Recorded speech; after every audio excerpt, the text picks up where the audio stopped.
Que la paix soit sur vous tous. Assalam alaikum wa rahmatullah. Chers frères et sœurs, chers amis chrétiens, je vous remercie d'être présents aujourd'hui pour ce moment de réflexion et de respect mutuel. C'est un honneur pour moi d'être ici aux côtés du docteur Zakir Naik, que beaucoup connaissent pour son engagement dans le dialogue interreligieux. Permettez-moi de me présenter humblement. Je m'appelle Youssouf Al-Hikma, un simple chercheur de vérité, animé par le désir de comprendre et de rapprocher les cœurs. Docteur Zakir Naik, ma question est la suivante. Pourriez-vous nous raconter votre vie et votre histoire personnelle, le rôle de votre père dans votre formation, la manière dont vous avez rencontré Ahmed Didat, et comment votre épouse vous a soutenu dans votre mission afin que musulmans et chrétiens comprennent le chemin humain et spirituel qui vous a conduit à œuvrer pour le dialogue et la transmission du message de l'islam. Bismillahir-Rahman-ir-Rahim. Alhamdulillah, wassalatu wassalam ala Rasulillah. Je remercie mon frère Youssouf Al-Hikma pour sa question sincère, et je remercie également chaque personne ici présente, musulmane ou chrétienne, car votre présence témoigne d'un désir commun, comprendre avant de juger, écouter avant de condamner. Le Très-Haut dit dans le Coran: Ô gens du livre, venez à une parole commune entre nous et vous, que nous n'adorions qu'Allah sans rien lui associer. Coran 3,64. C'est dans cet esprit que je m'exprime aujourd'hui, non pour attaquer, mais pour éclairer. Je suis né en Inde, dans une famille musulmane pratiquante, et dès mon plus jeune âge, j'ai été marqué par l'exemple de mon père. Mon père n'était pas un prédicateur célèbre, ni un homme de tribune, mais il était un homme de principe, de discipline et de sincérité. Il m'a appris que l'islam n'est pas seulement un ensemble de rituels, mais une manière de vivre, de penser et de se comporter avec autrui. Il me répétait souvent un hadith du prophète Mohammed. Le meilleur d'entre vous est celui qui a le meilleur comportement, rapporté par Al-Bukhari. Pour lui, la foi devait se refléter dans l'honnêteté, la patience et le respect, même envers ceux qui ne partagent pas nos croyances. Mon père insistait énormément sur l'éducation. Il disait que l'ignorance est l'ennemi la plus dangereuse du croyant. C'est pourquoi il m'encouragea à étudier sérieusement. Et c'est ainsi que je me suis orienté vers la médecine. J'ai étudié pour devenir médecin et pendant longtemps, j'ai exercé en tant que docteur en médecine. Certains se demandent pourquoi un médecin s'est tourné vers la prédication. La réponse est simple. Plus j'étudiais le corps humain, plus je voyais les signes de la sagesse du Créateur. Le Coran dit « Nous leur montrerons nos signes dans l'univers et en eux-mêmes, jusqu'à ce qu'il leur devienne évident que ceci est la vérité. » Coran 41-53. Chaque organe, chaque cellule, chaque mécanisme du corps humain renforçait ma conviction que tout cela ne pouvait être le fruit du hasard. Cependant, à cette époque, je n'étais pas encore engagé dans le dialogue islamo-chrétien de manière publique.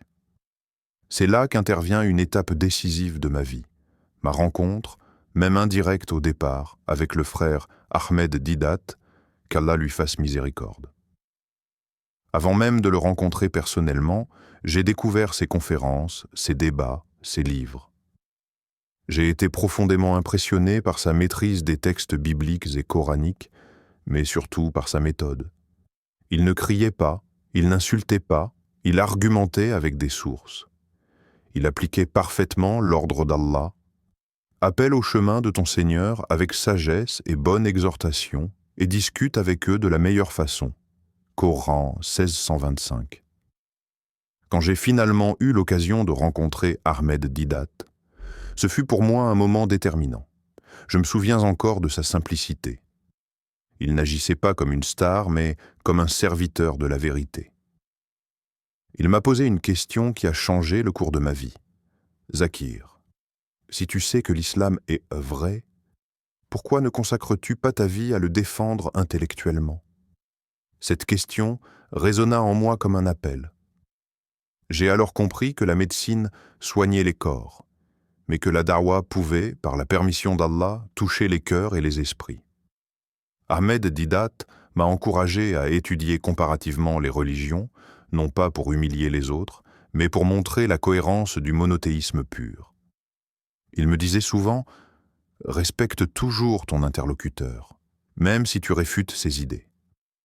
Cela est parfaitement conforme à l'éthique islamique, car Allah dit « N'insultez pas ceux qu'ils invoquent en dehors d'Allah, de peur qu'ils n'insultent Allah par ignorance ». Coran 608. Cette sagesse m'a accompagné dans tous mes débats et conférences. Un autre pilier fondamental de ma vie est mon épouse. On parle souvent des prédicateurs comme s'ils étaient seuls, mais derrière chaque homme engagé, il y a souvent une femme patiente et courageuse. Mon épouse a compris très tôt que la mission que je portais n'était pas un simple métier, mais une responsabilité. Elle a accepté les voyages fréquents, les absences, les critiques, parfois même les menaces, avec une foi remarquable. Le prophète Muhammad a dit « Le bas monde est une jouissance, et la meilleure jouissance du bas monde est une épouse vertueuse », rapporté par Muslim. Je peux témoigner que le soutien moral et spirituel de mon épouse a été essentiel pour que je puisse continuer, même dans les moments difficiles. En racontant ma vie, je souhaite que mes frères chrétiens comprennent une chose importante. L'islam ne m'a pas appris à détester Jésus alayhi salam. Au contraire, le Coran m'enseigne à l'aimer et à le respecter. Allah dit « Nous avons donné l'évangile à Jésus, fils de Marie, où il y a guidance et lumière. » Coran 5,46. En tant que musulman, je crois en Jésus comme Messie, né miraculeusement, mais je ne l'adore pas, car l'adoration n'appartient qu'à Dieu seul. Cette différence théologique ne doit pas nous empêcher de dialoguer avec respect. Mon parcours, de fils d'un père pieux, à médecin, puis à élève d'Ahmed Didat, et enfin à prédicateur, n'est pas un parcours de supériorité, mais de responsabilité. Allah dit « Ainsi avons-nous fait de vous une communauté du juste milieu, afin que vous soyez témoins auprès des gens. » Coran 243. Être témoin ne signifie pas condamner, mais expliquer, clarifier, inviter. Je voudrais dire à mes frères chrétiens, ici présents, posez des questions, cherchez, lisez, comparez. L'islam n'a pas peur des questions. Le Coran interpelle sans cesse la raison humaine. Ne réfléchissez-vous donc pas? Ne méditez-vous donc pas? Si l'islam était faux, il s'effondrerait face à l'analyse. Mais s'il est vrai, alors il mérite d'être étudié avec honnêteté. Ma vie n'est qu'un exemple parmi d'autres. Je ne suis pas un prophète, ni un saint. Je suis un serviteur imparfait qui essaie, avec les moyens qu'Allah lui a donnés, de transmettre un message de paix fondé sur l'unicité de Dieu. Si aujourd'hui des musulmans et des chrétiens peuvent s'asseoir ensemble, écouter et réfléchir sans haine, alors je considère que mes efforts, et ceux de mon père, d'Ahmed Didat et de mon épouse, n'ont pas été vains. Avant de conclure cette première partie, je m'adresse à vous, chers frères et sœurs, chers amis. Si vous trouvez que ce dialogue est bénéfique, je vous invite à vous abonner à cette chaîne dédiée au dialogue respectueux entre l'islam et le christianisme, à liker, à partager autour de vous et à commenter avec conviction et respect les mots « Allah Akbar », non pas comme un cri de division, mais comme une affirmation que Dieu est plus grand que nos préjugés, plus grand que nos peurs et plus grand que nos différences. Qu'Allah nous guide tous vers la vérité et la sagesse. Amin. Je vais donc poursuivre en approfondissant ce cheminement intérieur et intellectuel, car comprendre une trajectoire humaine permet souvent de mieux comprendre un message spirituel. Lorsque j'ai commencé à m'intéresser sérieusement au dialogue entre l'islam et le christianisme, je me suis rendu compte que beaucoup de malentendus ne naissent pas de la mauvaise foi, mais d'une méconnaissance réciproque. Le Coran décrit cette réalité lorsqu'Allah dit « Ils ne se sont divisés qu'après que la science leur fut venue par esprit de rivalité entre eux. » Coran 42, 14. C'est pourquoi j'ai compris très tôt que mon rôle n'était pas seulement de réciter des versets, mais d'expliquer, de contextualiser et de répondre avec patience. En étudiant la Bible et le Coran côte à côte, j'ai découvert une chose frappante. Les points communs sont bien plus nombreux que ce que l'on imagine. Nous croyons tous en Adam, en Noé, en Abraham, en Moïse et en Jésus, que la paix soit sur eux. Le Coran rappelle clairement, dites, nous croyons en Allah, à ce qui nous a été révélé, à ce qui a été révélé à Abraham, Ismaël, Isaac, Jacob et aux tribus, à ce qui a été donné à Moïse et à Jésus, et à ce qui a été donné aux prophètes de la part de leur Seigneur. Nous ne faisons aucune distinction entre eux. Coran 236. Ce verset est fondamental pour le dialogue, car il montre que l'islam ne se construit pas contre les prophètes précédents, mais dans leur continuité. Lorsque je me suis engagé dans des débats publics, certains me demandaient « Pourquoi dialoguer avec les chrétiens ?» Ma réponse était simple. Parce que le prophète Muhammad lui-même a dialogué. Il a accueilli la délégation chrétienne de Najran dans sa mosquée. Il les a écoutés, il a discuté avec eux sans violence ni mépris. Ce comportement prophétique est un modèle intemporel. Le prophète a dit « Celui qui ne fait pas miséricorde aux gens, Allah ne lui fera pas miséricorde » rapporté par Muslim. Comment prétendre appeler à Dieu sans miséricorde et sans respect? Je me souviens d'un moment précis qui a renforcé ma détermination. Un jeune chrétien m'avait dit « Docteur, on m'a toujours appris que les musulmans détestent Jésus. » Cette phrase m'a profondément touché, car elle révélait un fossé immense entre la réalité et la perception.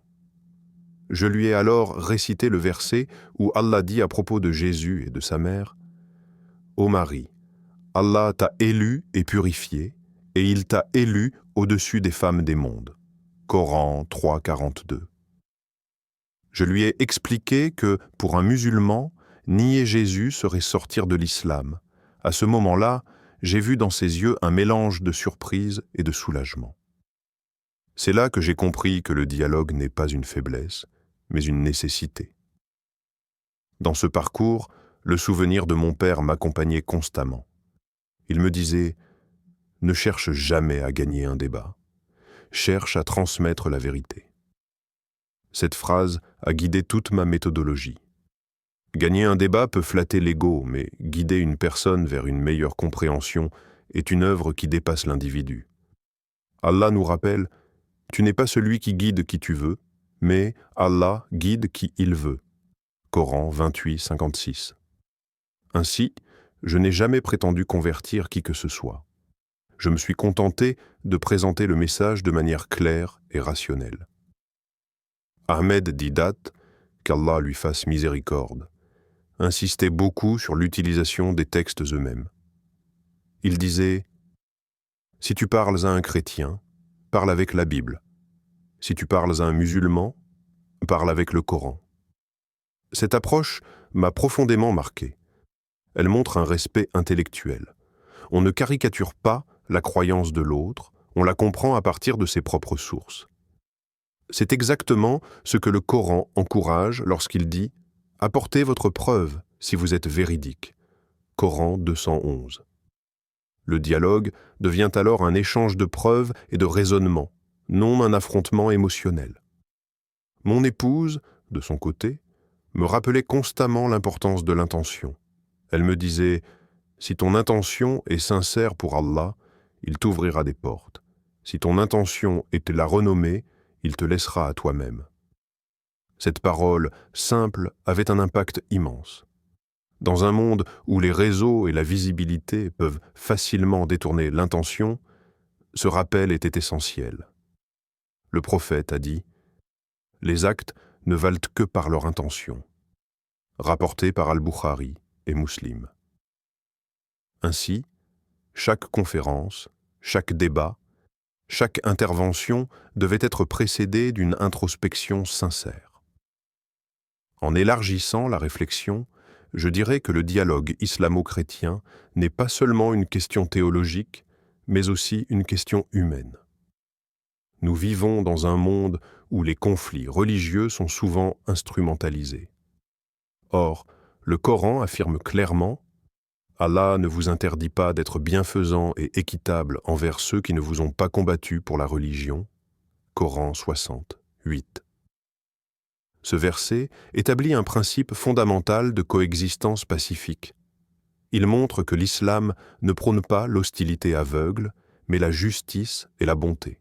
Dans mes échanges avec des chrétiens, je souligne souvent que la divergence principale concerne la nature de Jésus alayhi salam. Nous l'aimons, nous le respectons, mais nous refusons de l'adorer. Cette position n'est pas un rejet de Jésus, mais une fidélité à son propre enseignement, car même dans la Bible, Jésus prie Dieu et se soumet à lui. Le Coran résume cette position avec clarté. Le Messie, fils de Marie, n'était qu'un messager, des messagers sont passés avant lui. Coran 5,75. Cette phrase, lorsqu'elle est expliquée calmement, ouvre souvent un espace de réflexion sincère. Mon histoire personnelle, si je la partage ainsi, n'a pas pour but de me mettre en avant, mais de montrer que la foi est un chemin. Un chemin fait de questions, de rencontres, d'influences et de choix. Sans mon père, je n'aurais peut-être pas eu cette rigueur morale. Sans Ahmed Didat, je n'aurais peut-être pas eu ce courage intellectuel. Sans mon épouse, je n'aurais peut-être pas eu cette constance.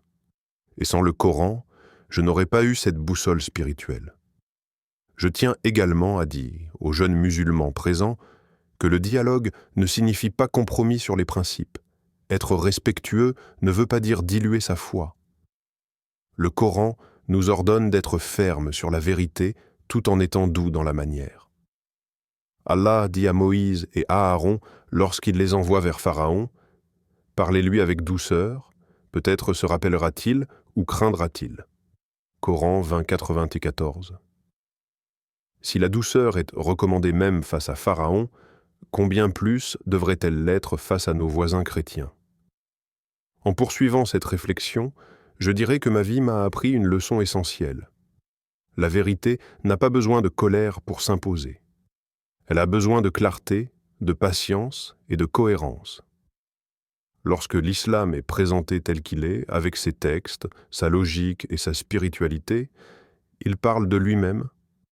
C'est pourquoi je continue, encore aujourd'hui, à œuvrer dans cette voie, non par obligation sociale, mais par conviction intime que le dialogue sincère est une forme d'adoration lorsqu'il est fait pour Allah seul. Et lorsque j'ai commencé à parcourir différents pays pour parler de l'islam et dialoguer avec les chrétiens, j'ai très vite compris que le véritable défi n'était pas de réciter beaucoup de versets, mais de savoir répondre aux questions que les gens portent au fond de leur cœur. Beaucoup venaient avec des blessures, des incompréhensions, parfois même avec de la peur.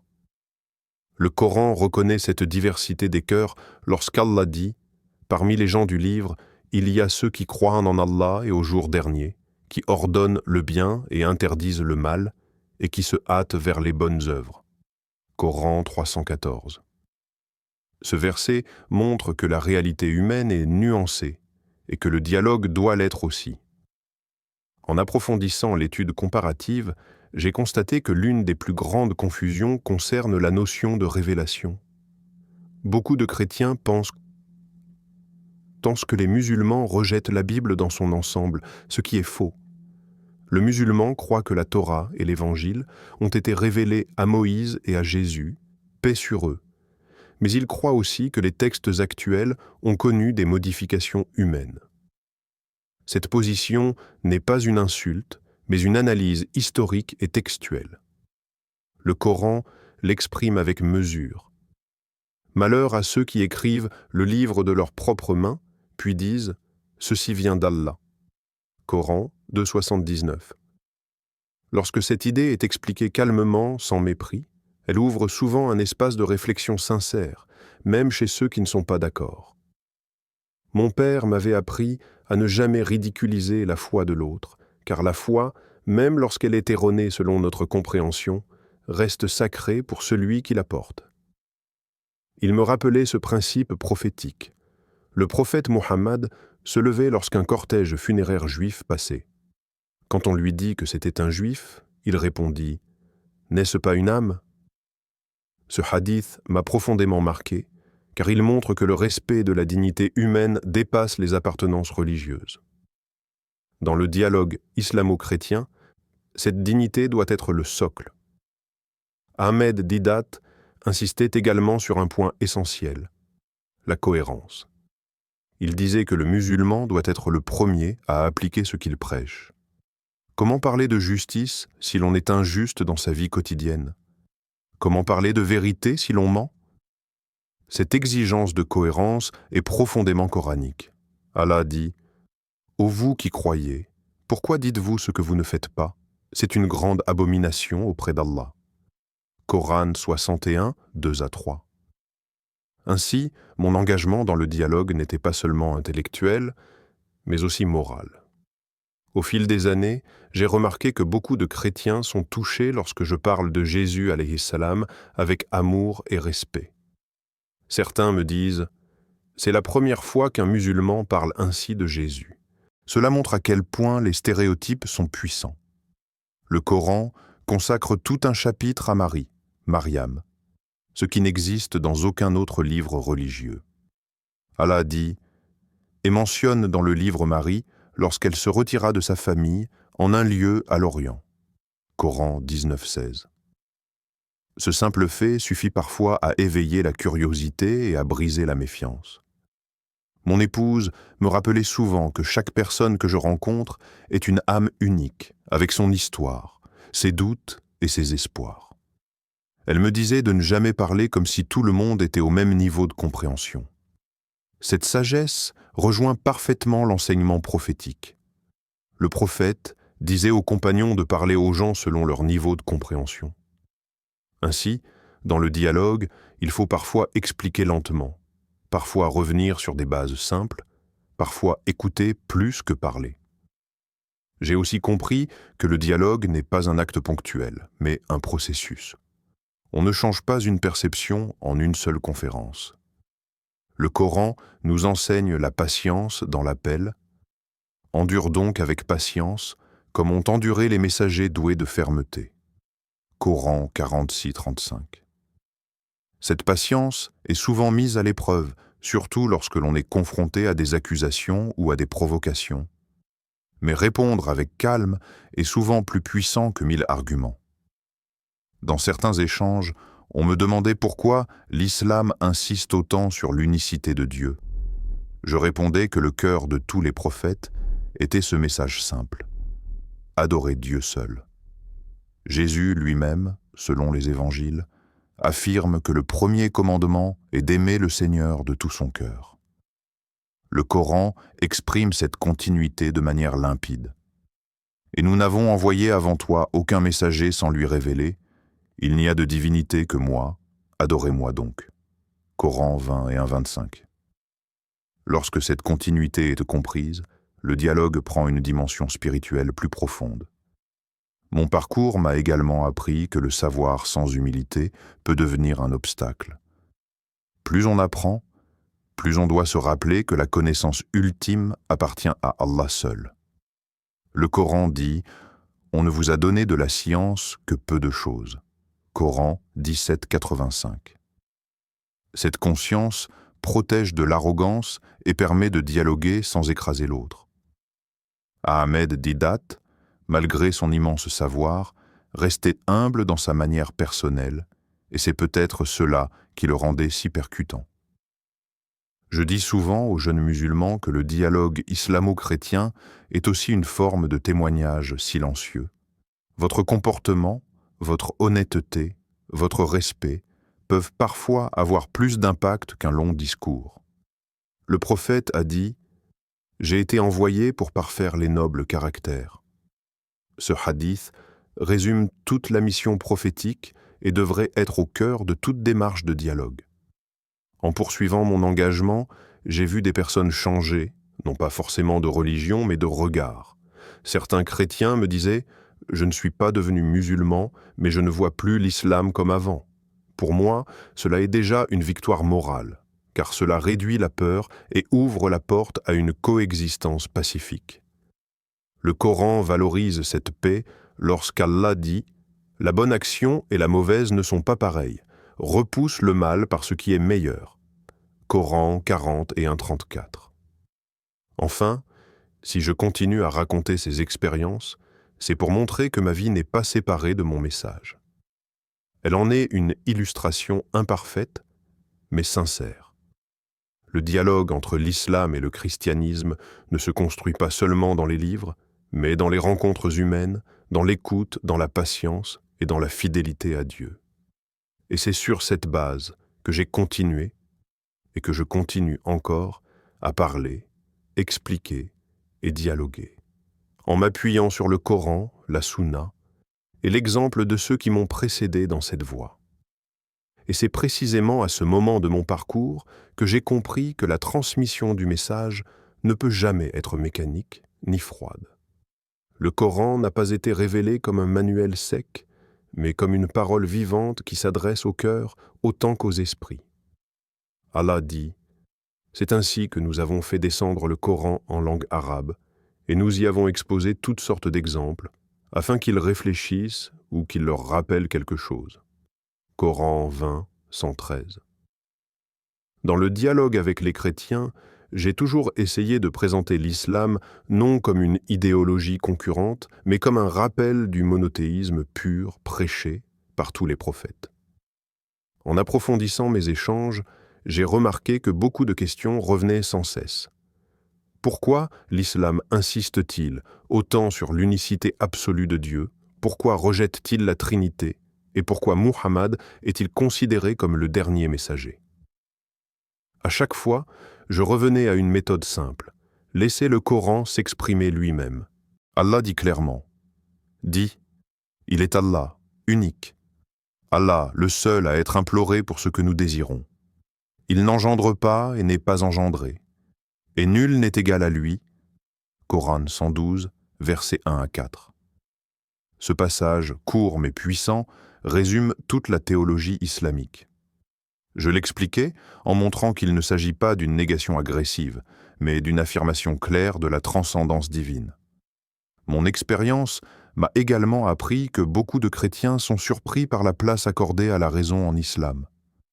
Le Coran interpelle constamment l'intellect humain. Ne médite-t-il donc pas sur le Coran?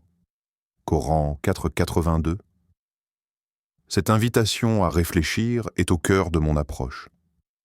Je n'ai jamais demandé à quelqu'un de croire aveuglément, mais d'analyser, de comparer, de questionner. La foi islamique, lorsqu'elle est comprise correctement, ne craint pas l'examen rationnel. Je me rappelle aussi des paroles d'Ahmed Deedat, qui me disait que le plus grand ennemi du dialogue est l'arrogance religieuse. Dès que l'on pense détenir la vérité comme un trophée personnel, on ferme la porte à toute discussion sincère. Le Coran nous met en garde contre cela lorsqu'Allah dit « Et ne détourne pas ton visage des gens, et ne marche pas avec arrogance sur la terre. » Coran 30 et 1,18. Cette humilité est indispensable, surtout lorsque l'on s'adresse à des croyants sincères d'une autre tradition. Dans ma vie personnelle, cette humilité était constamment nourrie par le rappel familial. Mon père me rappelait que la science sans sagesse peut devenir une épreuve. Mon épouse, quant à elle, me rappelait que chaque mot prononcé publiquement peut être une cause de guidance ou d'égarement pour quelqu'un. Cela m'obligeait à mesurer mes paroles, à vérifier mes intentions et à me souvenir que le prophète Muhammad a dit que celui qui croit en Allah et au jour dernier dise du bien ou qu'il se taise, rapporté par Al-Bukhari et Muslim. Dans le dialogue islamo-chrétien, j'ai aussi compris que la question de Jésus alayhi salam est centrale sur le plan émotionnel. J'ai donc toujours pris soin de rappeler que le Coran parle de Jésus avec un respect immense, qu'il le décrit comme le Messie, comme une parole de Dieu et comme un esprit venant de lui, tout en rejetant son élévation au rang de divinité. Allah dit « Le Messie, fils de Marie, n'est qu'un messager d'Allah, sa parole qu'il envoya à Marie, et un souffle venant de lui. » Coran 471. Expliquer ce verset calmement permet souvent de dissiper l'idée que l'islam rabaisse Jésus, alors qu'en réalité, il le protège de toute divinisation humaine. Au fil des années, j'ai vu que le dialogue sincère produit parfois des fruits invisibles immédiatement. Certains ne réagissent pas ne réagissent pas sur le moment, mais reviennent des mois ou des années plus tard avec de nouvelles questions, cela m'a appris la patience et la confiance en Allah. Le Coran nous rappelle et rappelle, car le rappel profite aux croyants. Coran 51-55. Notre rôle est de rappeler, non de forcer. C'est ainsi que, pas à pas, conférence après conférence, discussion après discussion, j'ai continué à m'appuyer sur le Coran et la Sunna, sur l'exemple de mon père, sur l'héritage intellectuel d'Ahmed Didat et sur le soutien constant de mon épouse, convaincue que le dialogue respectueux entre l'islam et le christianisme n'est pas une option secondaire, mais une responsabilité morale dans un monde marqué par les incompréhensions religieuses. Cher professeur Dr Zakir Naik, je tiens à te remercier profondément pour le temps que tu nous as accordé et pour la patience avec laquelle tu as répondu, en toute clarté et avec sagesse. Tes paroles ont permis d'éclairer non seulement des aspects de ta vie personnelle, mais aussi l'esprit du dialogue respectueux que l'islam encourage envers les chrétiens et envers toute l'humanité. J'ai beaucoup appris et je suis certain que l'audience, musulmane comme chrétienne, repart avec une meilleure compréhension et davantage de réflexion. Qu'Allah te bénisse, cher professeur Dr Zakir Naik, et qu'il te récompense pour tes efforts sincères dans la transmission du message et dans le rapprochement des cœurs. Je te remercie sincèrement, mon frère Yusuf Al-Hikma, pour ton écoute attentive et pour tes paroles bienveillantes. Je remercie également toutes les personnes qui ont suivi ce script avec intérêt et respect. Si ce qui a été dit aujourd'hui vous a été bénéfique, je vous invite à soutenir ce travail en vous abonnant à la chaîne Parole d'Al-Islam, à aimer et partager cette vidéo afin que le message de dialogue et de compréhension puisse toucher davantage de personnes. Je vous encourage aussi à participer activement dans les commentaires en posant vos questions et vos réflexions en lien avec ce script, car le dialogue sincère commence toujours par une question honnête. Qu'Allah nous guide tous vers la vérité et la sagesse.